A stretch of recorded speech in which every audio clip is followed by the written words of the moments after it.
last episode. They are, in fact, two completely different people.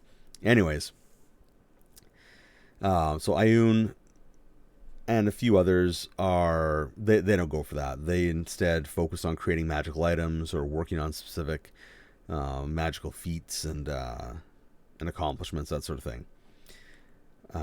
So very few actually achieve this level of power. Like I think there's like maybe 2 dozen or so at most. Now, most arcanists essentially became hangers on to, assistants to, or students of arcanists who did make it. Or they just settled on existing floating cities and carried out their own research until they died. Because it turns out not everybody can be a rock star. Which takes us to the High Netherese. And I've separated them out from the arcanists because I feel that they should be a separate group. Pardon me. So, the High Netherese, these are the people that are living on the floating cities. Some may be low-level arcanists, but for the most part, they're ones that either curtail their studies or they're non-magic users. Like, they may be able to use cantrips like everybody else can, but that's it. These are the people that kept the place running, essentially making up a really strange, informal, self-perpetuating crew for a floating city. Because if you think about it, a floating city is essentially a ship. And it needs to have all the little bits and pieces on it running and operating in order to function. So you need food, you need to have people to sweep the streets, all that sort of stuff. And I realize, they could probably do that with magic, but, a magic city full of invisible things maintaining the place is kind of dull, because then it's just one very crazy wizard in the middle of it, which would actually be a good adventure in of itself, now that I think about it. Like just trying to get in and deal with this crazy person. Anyways, so they're everything from bakers to soldiers to lab staff, like all that sort of thing. But I think with them, their loyalty would, for the most part, be unquestionable as far as the Netherese arcanists are concerned. And the reason is that they rely on these arcanists for safety, maintenance of the magical parts of the city, and the creation of quasi-magical items, which I'll get into in a bit. So essentially, they are a population that is entirely beholden to the arcanists for their safe existence. And so in exchange for that, they're doing all this other work and living their lives, stuff like that. So I think the High Netherese would be a very different cultural operation from the Low Netherese. So yeah, down on the ground, below everybody else, literally are the Low Netherese. And now these are the largely non-arcanists who farmed the land, mined the earth, traded with others, and were essentially, the normal people of the Netherese Empire. After the Orc and Barbarian threats were more or less dealt with, their relationship with the High Netherese and Arcanists was to produce material in return for protection and access to magical items that they produced. Now, some among their number would inarguably become Arcanists, and probably, in my opinion, be the least well-adjusted Arcanists, because they're growing up like at the very bottom of this society, and all they want to do is apparently join everybody else in the sky, which caused all sorts of issues on the ground concerning like cultural cohesion and social cohesion, all that good stuff. And finally, as an offset group, they're the priests and priestesses of Netheril, and they occupied, insofar as I'm able to tell, sort of an odd, like outside the norm position in the culture. On one hand, they were guides and leaders to the Low Netherese, effectively doing the same duties that the shamans of the early Netherese did in the distant past. On the other hand, because their magic was divine in origin as its power source, they're not ranked with arcanists as far as prestige and power go. And this goes back to a whole thing happening in the Netheril works, where arcane magic is seen as something internal that you have versus drawing from an external source, which is what divine magic is. Even when in reality, like, this doesn't make any sense in the Forgotten Realms, because in the Forgotten Realms, the weave is the source of magic, and it's tapping into this external source of magic that you're able to cast it. Like, effectively, wizards are channelers on this world. So, I mean, that whole concept doesn't even hold up to the barest of scrutiny, but that's how they were rolling. There's that, and then there's that whole, gods are gods. Or, sorry, gods aren't gods. They're just magic users found ultimate magic issues. Because, I mean, if there's anyone who could tell you one way or the other, that is the priests and clergy, who would be able to tell you very honestly, hey, guys, you need to slow down. These are, in fact, deities. They are not just wizards that have found ultimate magic, whatever that is. Please stop making the gods angry. But of course, they didn't listen to any of that, so we get the world of Forgotten Realms as we know it today. And it's worth noting at this point there are a few pious, arcanists and floating cities.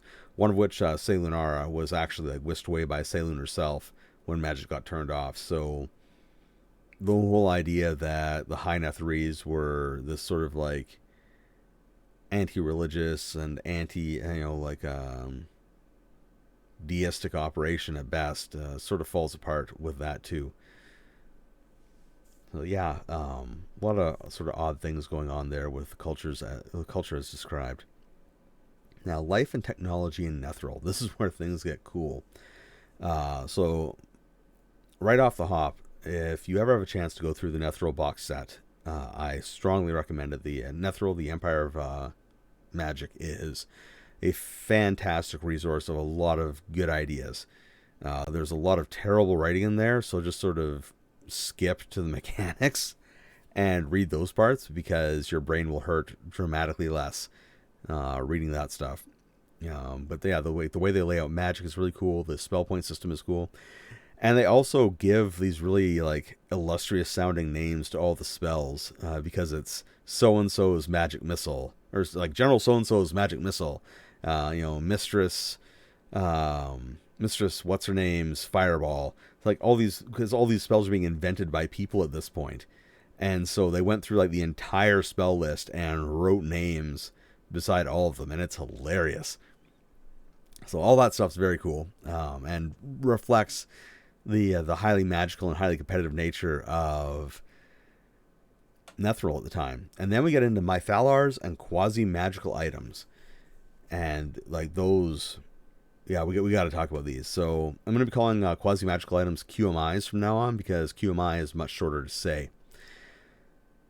And these are the things that really set Netheril apart, dramatically so, from its contemporaries and all future civilizations on Toril. Now, mythalar itself, it's a huge 45 meter or so diameter crystal ball. So that's 150 feet for Americans and Brits who may be listening right now or will be watching this in future. So massive crystal balls that radiate magic out to a 1.6 kilometer or 1 mile radius. Like Wi-Fi, like I was talking about last episode. And they could only be destroyed with a disintegrate spell. Touching one was instant death. No save, you're dead. If you're undead and touched one, it was a destroyed result. You're the most powerful undead in the world. You touched a mythalar, wham, you're gone, dusted. Now, for all intents and purposes, these things tapped right into the weave and gave magical access to people in the area of effect. And this took two forms. One was free spells, the other was QMI. Now, free spells were exactly that. Arcanists who had access to that particular mythalar found they could cast spells freely. They wouldn't forget them. They wouldn't burn spell slots. And now, if you can imagine how incredibly useful that would be in virtually any situation, whether the wizard is conducting research or if you are defending your flying city or mythalar on the ground from something, the ability to just keep slinging spells is a tremendous advantage over literally everything else. Now, QMI, though, whole different story. Very cool concept here. So QMI were magical items only work in the field of a mythalar. And the benefit to them is that they didn't require the permanency spell to be cast on them to make them work. And today, not a big deal. Who cares? No one uses permanency spells. Back in the day, huge deal. Hey, this meant that more items could be made at a reduced cost, less recovery time was needed, and there was no loss of 1 point of constitution, regardless of whether or not your attempt to make a magical item worked or not. So, as far as a workaround to create an incredibly powerful magical society, this was brilliant in the AD&D days. It's still fantastic today, but back then, when the cost of making magical items was so high, that that's it's great. Now, the judicious placement of my Thalar could also mean the difference between attacking a city on the ground or a city in the sky that had mundane defenses, or one where everyone has magic swords and magical items. Because, yeah, like, why go to war wearing normal stuff when, for a fraction of the cost, you can get a +2 quasi magical sword, a set of like +2 armor that's quasi magical as well. Grab a few potions and off you go. All of a sudden, your entire defending militia force is capable of hurting just about anything, and they're incredibly well protected. So, like, this is, yeah. And, like, defending a floating city, like, the only floating cities that I've read about that were destroyed, one was brought, or I believe two were brought down through sabotage, where someone snuck in and blasted their Mythalars, or enough of their Mythalars, because some of them had multiple Mythalars with disintegrate spells that caused them to collapse out of the sky. And one shot itself down with a spell called somebody's Sunbeam, which it describes as a modified meteor swarm spell, but sounds more like an orbital strike to me. So, like, this is all cool stuff. But these technologies aren't without faults. Mythalar have extremely unpleasant effects on elves and presumably on half-elves as well, causing them to lose their night vision and requiring them to sleep like normal mortals. So there's something about Mythalar that are inherently disruptive to elves. I imagine that were Mythalar to be more fully investigated in modern editions, it would likely be some sort of effect that hits all creatures with any sort of Fey connections or Fey ancestry, which would make them, a terrifying tool or weapon to employ against any populations that have that background. I mean, if you can imagine, 1 minute you're elves and everyone can see in the dark, you only need to rest for 4 hours a night to get full benefits of a long rest, and you're able to keep operating. Then all of a sudden, this city floats in over a bunch of these cities float in over your forest, and all of a sudden, people have to sleep. Like, imagine suddenly having to sleep when you've never had to do that before in your entire life. You've gone from 4 hours to an 8-hour loss. You can't see in the dark. Let's see your comment here. Makes them mortal. Yeah, it makes them more mortal. Yeah. So it must have been horrible for the elves to see and rest like mundane people. Yeah, I would imagine so. I think that the development of the Mythalars are likely one of the big reasons why elves and, well, the elven nations around Netheril had such a falling out with them so rapidly. Was, not only were they using magic the way that elves didn't like, but they were using a type of magic that had adverse effects on elven populations. Although it does make it strange then that elves actually helped create one of the floating cities. But I'm just going to chalk that up to inconsistent writing back in the day. Now,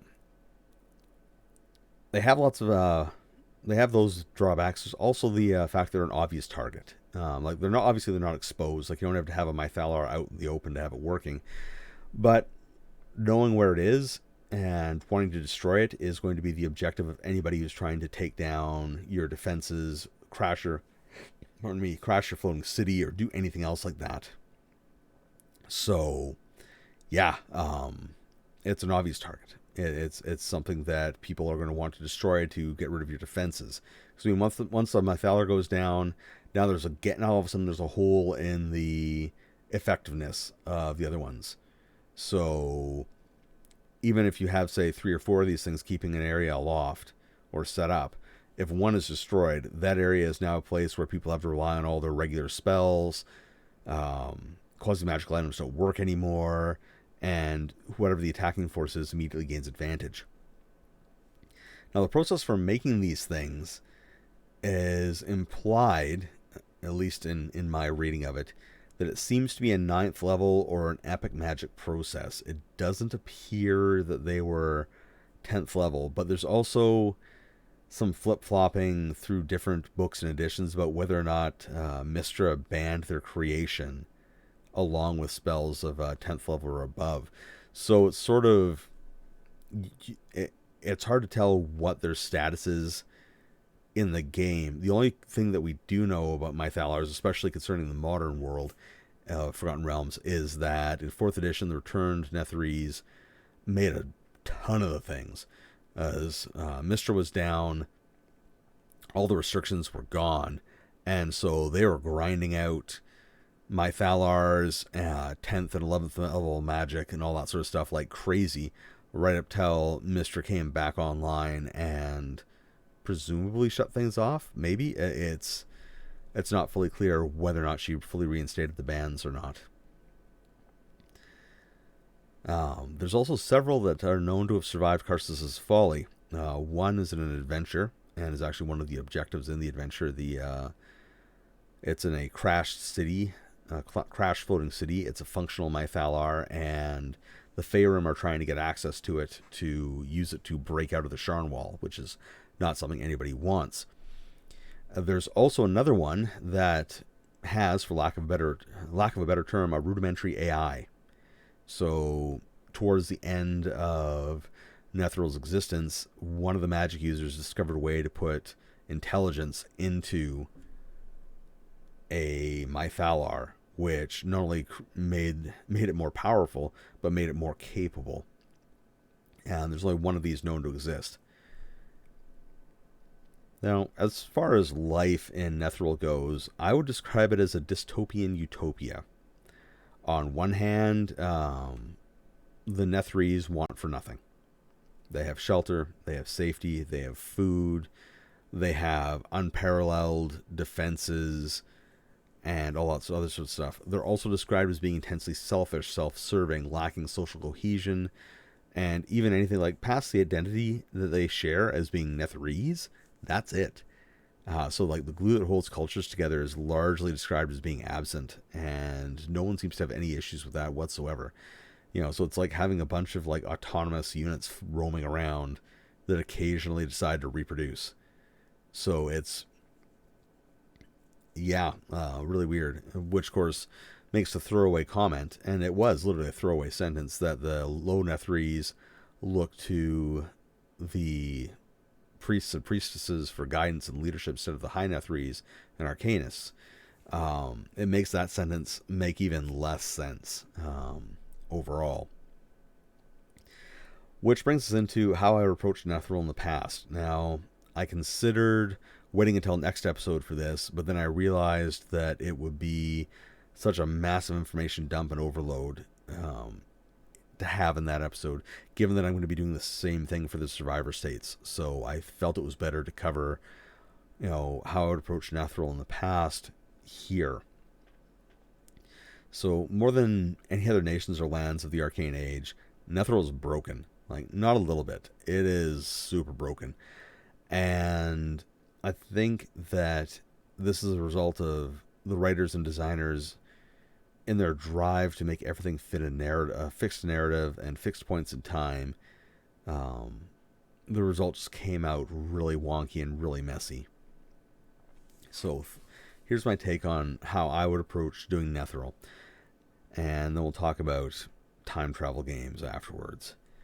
So the stratification of their society makes some sense. I mean, they're a magocracy. Man, I really need to find out how to pronounce that word. But the execution and the practicalities of it don't make any sense. It doesn't create an actual culture. So I would keep the stratification because it's a good narrative tool, but I would change things up a bit. So keep high and low Netheril, but I'd make them less of weird sort of libertarians who are only out for themselves and into more of a functioning society. High Netheril will be the goal of many Netherese, believing that it's going to be better, easier, safer, and just a general better quality of life than on the ground. And while they aren't wrong, it has their own issues, because High Netheril doesn't have a sword fall. Yeah, smooth lore. So the High Netherese do not have a um, society in the same way that we recognize it, being more of a professional staff and crew for these floating cities. So it would be a lot of. I feel there would be a really good opportunity to get into some culture shock and some weirdness, when they go up and actually get onto these high Netherese areas and realize how weird and strange they are, because their goals in life are just so radically different from those of people who are on the ground. Um, Low Netheril, I would make closer to being a theocracy. I would give the clergy a lot more influence over the lay folk and have them have a far more cohesive and recognizable to us culture. So, you know, family unit, group unit, all that sort of stuff, have them be a unified culture that is developing on its own. So essentially splitting Netheril's cultural development in two different directions. And then what I would do is with the Arcanists, I would have an internal schism. And this schism is something that I would add in post Golden Age, I think.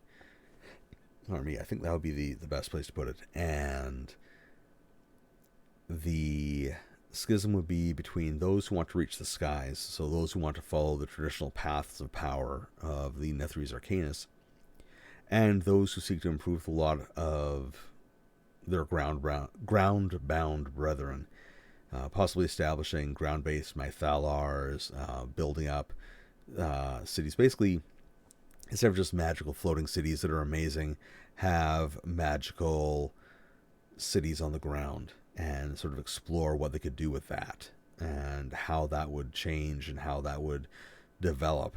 And that in turn leads into some changes that I'll be talking about on Sunday with the survivor states, if that particular route's taken.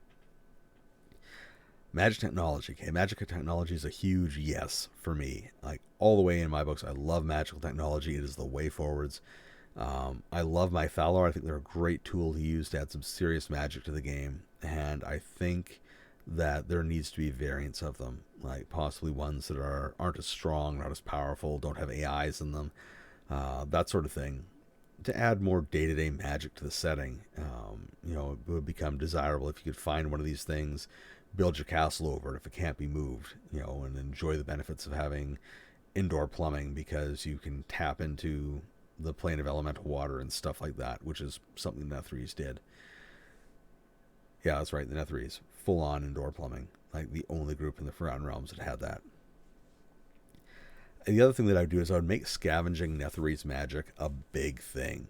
Like, they're all over the place. Not all of their cities crashed in the Anarok Desert area.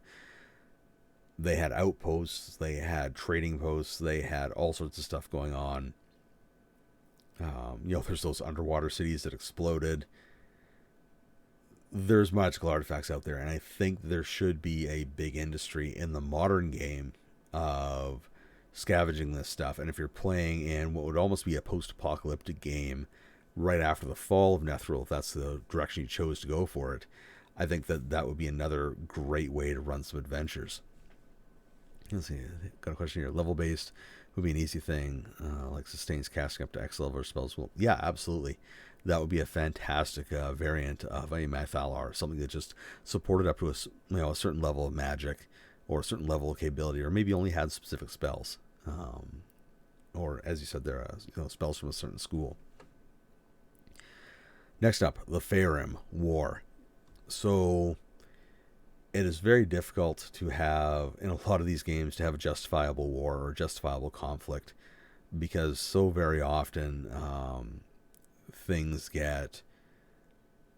can get very nuanced and very relative very quickly. There are a few groups in D&D and in Forgotten Realms where that is not a concern. There are Illithids, the Mind Flayers. There are Aboleths, which come from the Far Realms and are crazy and have their own thing going on. And then there's the Faerûn. They are a fantastic source of conflict in the game.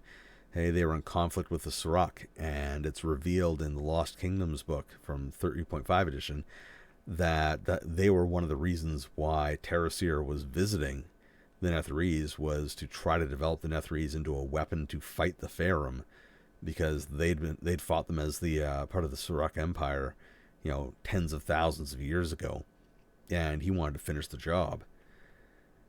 So, as a threat in a past game, they are phenomenal. If they're coming to the surface and literally like casting spells that kill the earth, so nothing can grow there.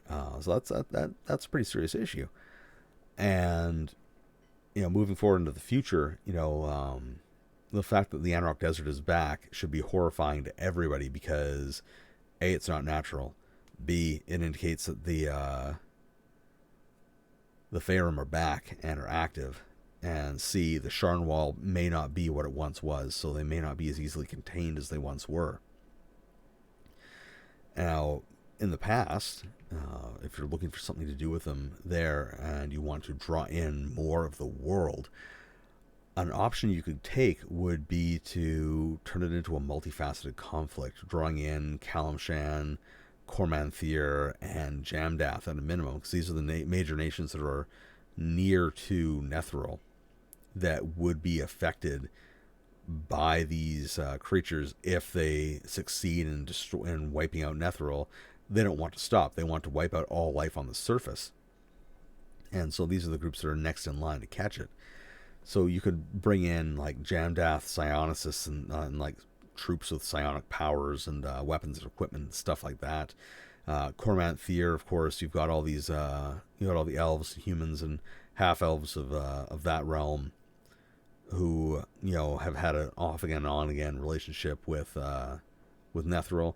You can even bring in the dwarves from the north in the area that's now Silvery Moon, and bring them over, because the Faerûn are underground with them, and they probably do not appreciate them. So lots of stuff to go on there.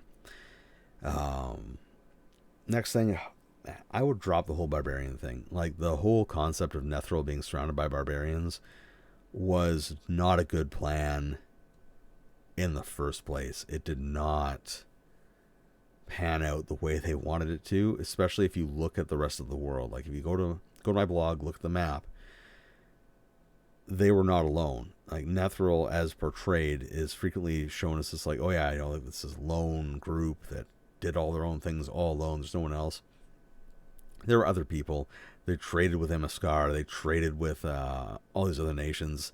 They exchanged magic and everything else like that. So, and that's all like canonical things that happened. So, just drop the whole barbarians thing. Like, yeah, have some barbarian tribes out there. Everyone loves to have barbarian tribes, but don't have them as the dominant population around them. Not when you have Kalimshan, Jamdath, and then like east and west, you've got all sorts of elven nations. It just doesn't make any sense. I would go for more trade. The Underway is one of the coolest ideas I've seen in a long time in Forgotten Realms. Like, I love the idea that the dwarves and Netherese got together and designed an entire trade tunnel that connected them up. Oh, I got a question here. Has been trying for a Roman Empire versus barbarians? Yes, very much so. Either that, or possibly like a Greek city-states surrounded by barbarians, similar sort of feel. Yeah, absolutely. That was the vibe they were going for, and it does not work at all, because it doesn't make a lick of sense when you read into it even a little bit. But back onto the Underway, I love the concept of it. It's a giant trade tunnel with a port on one end of it. So like Netherese trade goods are like coming in by sea, hitting this like probably partially underground dwarven port, and then the dwarves are maintaining this giant tunnel that connects up to their main kingdom for trading back and forth. Like that's awesome. Like, I love things like that, and they're dealing with all sorts of threats from the Underdark. So like there's drow and illithids and all sorts of things that are trying to get into this tunnel to disrupt trade and get all these items and stuff. So Like, how is that not something that has been exploited yet? I'd also add a source of like natural antagonism that leads to more adventure and exploration, and that being mages desperately trying to save the cradle of their civilization against what is an apparently unstoppable ice wall that is being pushed forward by unknown magical means. Like if I've ever read an invitation to set up an undersea under ice adventure, that is it. Like there's no reason why the mages of Netheril wouldn't be able to determine, hey guys, this magic is coming from or this ice is coming from something magical. We think that it's in this area, and have a rough area for where they think Ulutiu's body is with that amulet, the god amulet that's causing all this ice, and then build awesome undersea, under ice exploration vehicles and head out to try to find it and stop the ice. Like, you can't tell me that doesn't sound awesome. Like, it's underwater, it's under ice. The weird monsters you can come up with, like weird Arctic undersea creatures. You've got all the undersea races that would have very mixed feelings about Netheril coming back into the water. Realizing on one hand, yeah, they may solve the problem, and realizing on the other hand, they may try to dissect you. Like there's a lot of stuff that could be done there. Is Netheril trying to rejuvenate their relationship with the rest of the world? Are they just out for it all? I mean, yeah, comment here. Yeah, lots of horror opportunity there. Oh man, would there ever be horror opportunity? Like the horror gaming aspect of that would be amazing. Like it's dark, it's claustrophobic, and something's got aboard the ship. Maybe it's possessing members of the crew. Maybe it's leaping from one crew member to the next. Maybe it's just eating people and storing them in the bilge. In literally any of those scenarios, you do not want to be on that ship. And that's not even getting into the stuff that's like outside the ship. So yeah, absolutely. Good call. Mugu Lord. Sorry if I mispronounced your name there. That is absolutely a good call. That is a fantastic horror opportunity. Another thing that I do is I play up Selunara more. Now, Selunara, this is the city that was pulled in through the gates of the moon, whatever those are, into Selûne's realm. It's literally a floating city that was so pious and so beloved by Selûne that she literally snatched it out of the sky and prevented it from falling to its doom. Which means that there is a group of Netherese that A, aren't monsters, B, didn't turn into weird shadow people, and C, have in fact been gearing up to fight those weird shadow versions of the ancient Netherese, because that was a plot point that got lost over the years, was that, on the event of the return of the shadowbound Netherese floating city, this other one was supposed to be brought out to fight it. And if they were to do that now, I think it'd be phenomenal. I mean, all of a sudden, you have this group of Netherese come out who are not demonstrably awful, and who, in fact, oppose these other corrupted Netherese. Well, I say corrupted, but they sort of corrupted themselves. So, which of course plays into the next one, which is less monstrous nature. Netheril just comes out as the worst. It's callous, cold, brutal, and utterly morally and ethically bankrupt. And that's fun for a little while, but it gets boring after a very short period. They need nuance. They need more variety. Different places have different opinions.